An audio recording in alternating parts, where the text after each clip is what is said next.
Alright, headed in for an evening spot and stock hunt for pigs. See if we can get on some. Got my buddy Connor with me. I'll try and get him on his first pig with a bow. First anything with a bow. Let's see what we can make happen. Alright guys, so obviously me and my buddy Connor didn't get anything the other day. Otherwise, that's what you'd be seeing right now. We hit up this public land that I keep telling myself I'm not going to go to, because the hunting there just kind of sucks, but it's hard to beat the convenience of it. It's right around the corner from my house, and it's just quick and easy. But I got some buddies that want to try some different areas.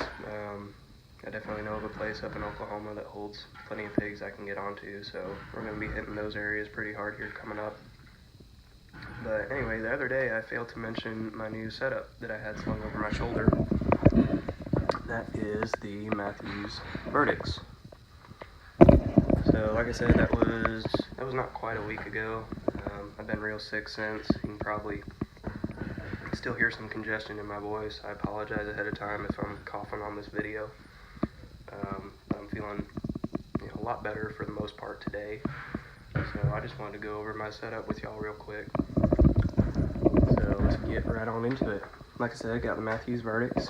I got it in Ridge Reaper Forest with black limbs. I have the 70-pound mods in there right now. I got the 29.5-inch draw and got the 80% mods. I'm going to Colorado this fall for elk, where they have let-off restrictions, so I decided to just go ahead and get the 80% mods. I ordered 2 sets of mods with these. I ordered the 70-pound mods and the 75-pound mods. I tried the 75-pound mods, and the issue that I had was my arrow setup. These are the Easton 330 injections. And excuse me. I'll tell y'all more about this in a little bit. But anyway, with my long draw and the 330 spined arrows at 75 pounds, they just weren't tearing real consistent through paper. So I decided to throw the 70-pound mods in there and see what it did, and it was tearing perfect through paper. So I left it at that. Realistically, I'm looking at about an 8-foot-a-second difference between the 70-pound mods and the 75-pound mods, according to our chronograph at the shop. Which, I mean, with the 450 grain, excuse me, with the 450 grain arrow, I'm not too concerned about it.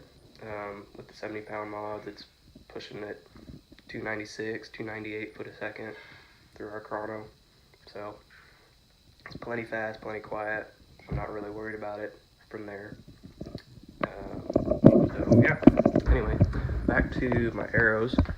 This is the Easton injection in a 330 spine. This is a micro diameter arrow. It's 450 grains total weight. I got the lasers on there and a nocturnal, reluctantly. I'm not going to get into that right now though. And with these arrows, they come with a deep 6 insert. I didn't want to do that. I didn't want to be limited on broadhead selection and all that, so I went with an aftermarket outsert. This is outsert from Fire Knock. It's the all aluminum, just slips over the end of that shaft of the arrow.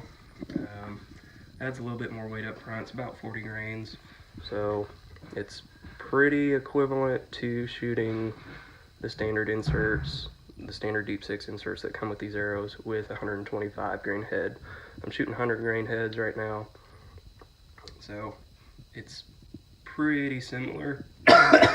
Excuse me.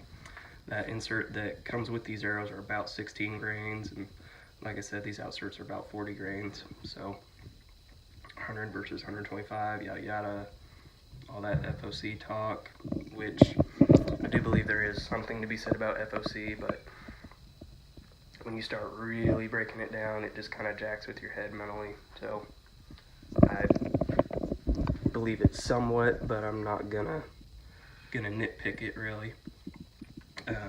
Anyway, like I said, got 100 grain heads. These are a Bloodsport Gravedigger, and if you'll notice, these are a little bit older style. These have the Tonto blade. The new style does not have the Tonto blade. It's more curved, and that set screw for the blade actually sticks out a little bit. See how that's just nice and flush right there. So I got the older heads. I feel like they're a little bit better quality wise. The new ones just seem kind of cheap. So I'm gonna run with those for a while, and then once I'm out of those, I'll probably switch to Slick Trick or just another brand that I believe in. But anyway, that is, let's see, bow, arrows. I put gas strings on the bow once it came in. We've had really good luck and success with those at the shop, so I decided to try a set myself, and loving them so far. I think I have a little separation on the cables. You probably can't really see that, but it stayed for the most part, so I'm not worried about it. They're a really good set of strings. They really are. So going into the rest, I got the Mathews, excuse me, sorry. Got the Mathews Specific QAD HDX. A lot of guys are freaking out about the integrate rest, and I think it's a good rest. I just wasn't super crazy about it. I've never had issues with the $140 HDX, so I decided to run with that. It's $140 rest versus a $250 rest. So I decided to just use that. For my sights, I have a sight from Spot Hogg. This is the Tommy Hogg 3-pin. So it's essentially the best of both worlds as far as fixed pin and adjustable. When I'm locked in, I have 20, 30, and 40. And then if I need to roll out further than that, I just unlock my sight and roll out to whatever yardage I need. Put that bottom pin on whatever I'm shooting at and let it rip. Very good sight, very bulletproof. There's a reason they advertise themselves as world's toughest sights. It's because they are. So what else do I have on here? I have an 8-inch bee stinger for a stabilizer. Frankly, I'm just used to it. I like bee stingers. I've been using them for years now. I've been using all these accessories for years now. But I like them, so I just keep rolling with them. For my release, I have a Spot Hogg Wise Guy. Love this release. It's nice and crisp and just good release. Never failed on me. It's never once failed on me. So it's good right out of the box.